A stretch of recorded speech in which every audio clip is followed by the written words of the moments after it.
In this video, I'll show you how to get your side kick way higher and more balanced than you did before, using my device, the SiStretcher. This is what your hips look like. There are muscles that connect this socket right here to the hip joint.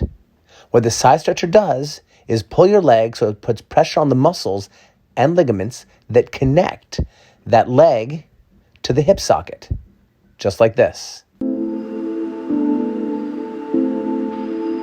The SiStretcher is a very simple device. 2 buckles and 3 straps.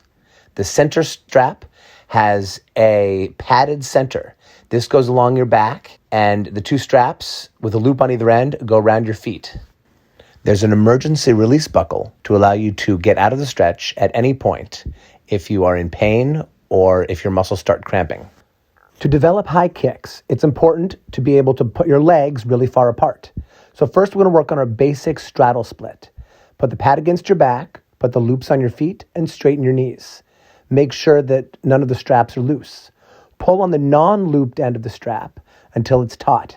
Then bend your knee, pull on the strap towards your foot so that the loop side becomes shorter. Then straighten your knee to increase the stretch. Remember, you should be very uncomfortable doing this, but never in pain. If you're in pain, you've gone too far. Release and decrease the stretch. Now, we want to specify the stretch for a side kick. So now we're going to put one side on like we did before. The other side you're going to make much longer. You're going to wrap it past your inner thigh, under not your knee joint, but just above it, and then loop it on your foot. This will turn that hip out as the other hip is turned in. This will increase your hip flexibility and force your body into the position that you're going to be in when you side kick. So it'll roll your hips, turn out your standing leg, and turn in your other leg. Make sure that the turned out knee stays straight so the stretch goes to its maximum. If you're in pain, don't go as far. Breathe deeply and hold this stretch for 30-second intervals.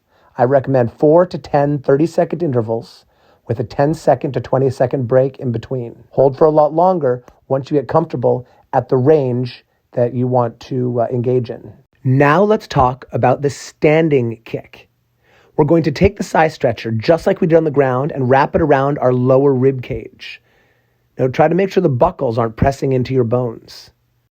Now take the 2 foot loops and open them up and put them together so that they're just like this. You're going to put them over your kicking leg.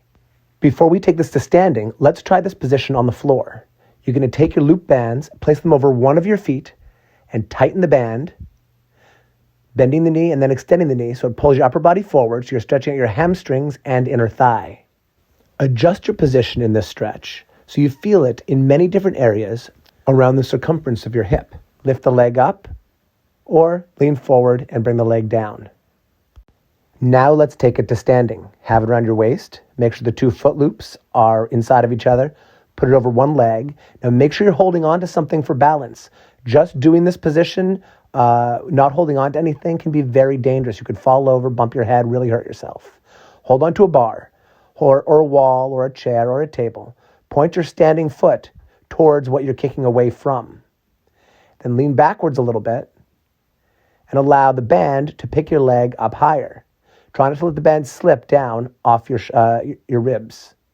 So try to reach down and touch your standing toe or the floor and then come back up. Keep the hips turned over and the legs sideways. If the toes start to point up, you're not stretching your side kick position anymore. Do this 10, 15, or 20 times. This will help develop strength and flexibility in both the kicking and standing leg. Now loosen the straps a little bit so the kick is at a comfortable but stretched height. Then your goal is, without tilting your body and without pulling on the straps, lift your leg up so the straps become loose by your own power. Now we're working on developing the muscles to hold that leg up there. So the strap is taking it to a higher point, and then you're trying to lift it beyond that point. The struggle to do so, even if you fail, will strengthen those muscles and get your kick stronger and higher. Make your initial goal to do 10 lift and relaxes.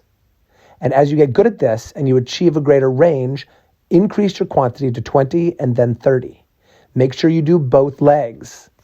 Make sure you tighten the strap as your flexibility and range increase so that you're always striving for a higher, more controlled, more intense kick and stretch. Now, open your legs sitting on the floor. Twist your body towards one leg and rotate the hips so that one toe points forward on one foot and the big toe on the other foot points backwards. Doing this will help you rotate the hips and increase the flexibility that you're going to need in your side kick. Get used to rotating those hips dramatically so that they turn all the way over when you kick and in this stretch. Okay, now this next one is challenging. If you can't do it not holding onto something, feel free to hold onto a bar, wall, chair, or table. You're going to hold your side kick out at full extension. Then you're going to unrotate your hips and then re-rotate them. Really focus on how the hip snaps into place and how the pivot becomes comfortable once the hip becomes fully rotated. And of course, after you've practiced all these drills for several weeks, the only way to really apply them and really get it down is to do the kick. So take a pad and throw your kick as high as you can. Thank you so much for watching this tutorial. Please don't forget to share, comment, like, and subscribe, and check out the other videos on my YouTube channel. I hope your side kick improves and gets super awesome.